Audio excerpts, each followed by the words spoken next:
حضرت سلیم آئی حضور صلی اللہ علیہ وسلم کے پاس اور کہا کہ حضرت مجھے کچھ مختصر وظیفہ بتا دیجئے، تو آپ نے فرمایا 10 مرتبہ سبحان اللہ پڑھ اور 10 مرتبہ الحمدللہ پڑھ اور 10 مرتبہ اللہ اکبر پڑھ۔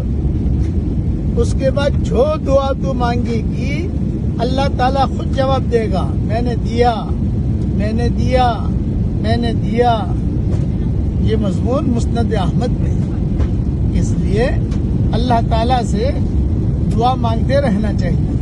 اللہ تعالیٰ ہم سب کے لیے دونوں جہاں کی جنتوں کے فیصلے فرمائے۔ بیٹھتے 3 چیزیں زیادہ سے زیادہ پڑھتے رہو اور ہر ایک کی زبان پر وہ چیزیں آتی ہیں، یہ نہیں کہ نہیں آتی، اس کا ریٹ زیادہ ملے گا آپ کو۔ ایک تو کلمہ بہت پڑھو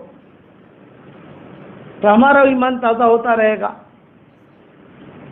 کہ پتہ نہیں زندگی کی کون سی گلی میں زندگی کا آدمی کی شام ہو جائے تو ظاہر بات ہے کہ آدمی کلمہ پڑھتا رہے گا کلمہ پڑھتا رہے گا کلمہ پڑھتا رہے گا، تو اس کا آخری کلمہ زبان سے جو جملہ نکلے گا وہ کلمے کا نکلے گا تو سدا جنت میں۔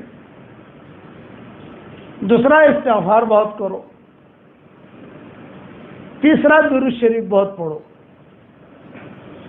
اپنا ٹائم باندھ لو، آپ 24 گھنٹے تو 24 گھنٹے میں ہر وقت آدمی نہیں پڑھے گا، کھائے گا بھی سوئے گا بھی میٹنگ بھی کرے گا بات بھی کرے گا، بس اتنا کہ ابھی مجھے جو ہے صبح کے وقت میں کلمہ بہت پڑھنا ہے، دوپہر کے وقت میں استغفار بہت پڑھنا ہے اور رات کے وقت میں درود شریف بہت پڑھنا ہے۔ بس چلتے پھرتے اللہم صلی علی محمد۔ درود شریف پڑھنے کا سب سے بڑا فائدہ یہ ہے کہ آدمی ایک مرتبہ درود شریف پڑھتا ہے تو فرشتہ اس آدمی کا نام اور اس آدمی کے باپ کا نام، ماں باپ کا نام لے کر وہاں درود پہنچاتا ہے، یعنی کہ ہمارا نام ہمارے ماں باپ کا نام وہاں پہنچتا ہے حضور کے دربار میں۔ کتنی بڑی فائدے کی چیز ہے، فائدہ ہی فائدہ ہے اس میں۔ اچھا، باقی نیکیوں کے لیے اخلاص ضروری ہے، کلمہ اخلاص سے پڑھو، استغفار اخلاص سے پڑھو، درود شریف کے لیے اخلاص ضروری نہیں ہے۔ تو درود شریف کے لیے اخلاص اتنا، آپ بغیر اخلاص کے پڑھو گے وہ درود شریف جو ہے بغیر اخلاص کے پڑھو گے تو بھی اخلاص کا ہی وزن ملے گا۔ یہ ہماری شریعت میں ایک ہی نیکی ایسی ہے کہ جس میں اخلاص کی ضرورت نہیں ہے۔ آپ نے غفلت کے ساتھ پڑھا، اٹھتے بیٹھتے پڑھا اللہم صلی علی محمد، اتنا پڑھ لے۔ ایک بزرگ تھے، وہ تو جب بھی اپنا کوئی کام کاروبار وغیرہ جب شروع کرتے تھے، جیسے یادی بناتے ہیں لوگ، کبھی آج یہ کام کرنا ہے، آج یہ کام کرنا ہے، آج یہ کام کرنا ہے، تو سب سے پہلے لکھتے تھے بسم اللہ الرحمن الرحیم، پھر نیچے لکھتے تھے اللہم صلی علی محمد وعلی آل محمد، بس اس کے بعد اپنا کام شروع کرتے تھے کہ نمبر 1 یہ کام ہے، نمبر 2 یہ کام ہے، نمبر 3 یہ کام ہے، تو فرماتے تھے کہ اللہ میرا کام ایسا بنا دیتا ہے، لکھا اور کام ہو گیا، لکھا اور کام ہو گیا، لکھا اور کام ہو گیا۔ ان کی عادت ہی تھی۔ اچھا، جب ان کا انتقال ہوا تو پیشی ہوئی، اللہ نے فرشتوں سے کہہ دیا ابھی معاف کر دو ان کو، تو یہ آہستہ آہستہ ہی پوچھنے لگے کہ میں تو گنہگار ہوں، میں نے بڑا کام کیا نہیں ہے، یہ معافی کائے پر ملی؟ بولے بسم اللہ الرحمن الرحیم اور اللہم صلی علی محمد وعلی آل محمد پر معافی ہوئی ہے تھی، تو جو لکھتا تھا نا اس پر معافی ہوئی ہے۔ ان کی عادت ہی تھی۔ اب ان کا جو چوپڑا ہوتا تھا نا حساب کتاب کا، آج کل تو کمپیوٹر آ گئے، آج کل تو سارا جو ہے وہ لیپ ٹاپ پر سارا حساب آ گیا، اس پر آ گیا، لیکن اب ہمارا ابھی امریکہ، کینیڈا، وینکوور وغیرہ کا سفر ہوا، ٹورنٹو وغیرہ کا، لاس اینجلس کا 1-1.5 مہینہ پہلے، اب تو وہاں بھی لوگوں نے کام شروع کر دیا ہے کہ ہم نے جو حساب کریں گے تو پہلے لکھیں گے بسم اللہ الرحمن الرحیم، پھر لکھیں گے درود شریف اور پھر اپنا جو ہے دھندا شروع کریں گے۔ بولے مولانا بہت برکت ہوتی ہے۔ جب لکھنے میں یہ ہے تو پڑھنے میں کتنی برکت ہوگی یہ بتاؤ۔ اس لیے آپ اپنے گھر کا یہ معمول بنا دو، یہ میری طرف سے آپ کو ہدیہ ہے، آپ اس کا معمول بناؤ۔ تو اس معمول 3 چیزوں کی کثرت کرو۔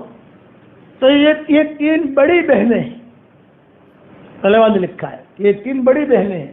یہ بڑی بہن جب آتی ہے تو چھوٹی چھوٹی بہنیں سما جاتی ہے، یہ چھوٹے نیکیوں کو پھر پکڑ کے خود لے گی، پھر یہ 3 بہنیں نماز کی بھی توفیق دلوائے گی، اسی 3 کی وجہ سے روزہ رکھنے کی توفیق ملے گی، اسی 3 کی وجہ سے قرآن پڑھنے کی توفیق ملے گی، اسی 3 کی وجہ سے عمرہ کرنے کی توفیق ملے گی، اسی 3 کی وجہ سے حج میں جانے کی توفیق ملے گی۔